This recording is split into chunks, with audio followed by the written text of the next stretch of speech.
Hey people, Dr. Kit the Bee Babette here with another episode of Ask Me Anything with the Bee Babette. And today we have a question from Instagram Adelaide Pollination Project, and they asked me a really interesting question. So they wanted to know, in bee hotels, in a bee nest, if there's a bee that dies that's at front of the nest, what happens to the bees behind it? So a bit of context, bee hotels are artificial nesting structures that we can create for the native bees to nest in.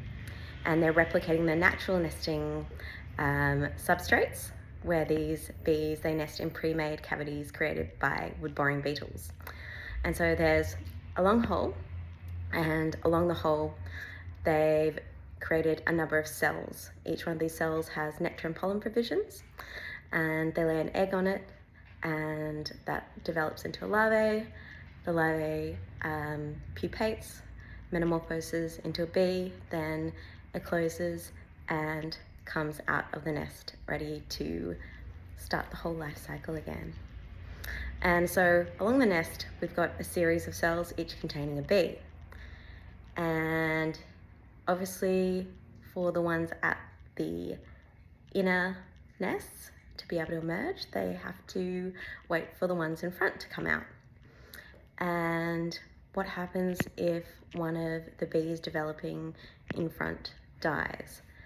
Now, I've been able to answer this question because during my PhD, I put up hundreds of bee hotels, collected thousands of nests, and these were cardboard tubes, and I used a seed x-ray machine, usually used to see if seeds are viable, to x-ray my bee nests. And the x-ray rays from this are very low, so they would cause no damage to the developing baby bees or to seeds. So I was able to see what happened, because in some of my nests, at various stages of development, could have been at the egg stage, the larval stage, or the pupae stage, the bee at the front died.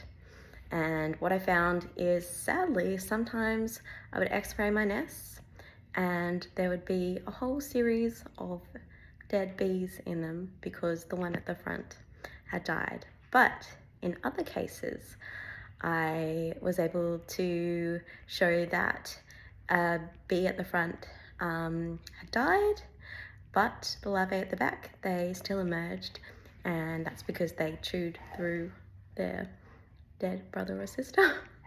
But at least they didn't die entombed in their nest due to a deceased sibling blocking the entrance. So that's a really great, interesting question. So thank you, Adelaide Pollination Project. If you guys have a question about native bees or anything, it is Ask Me Anything, send me a DM on my Instagram at beebabette_performer. That's BEE.BABETTE_performer. And subscribe to my YouTube, the Bee Babette. There's plenty of other Ask Me Anythings on there, as well as native bee videos and native bee resources. Till next time, people.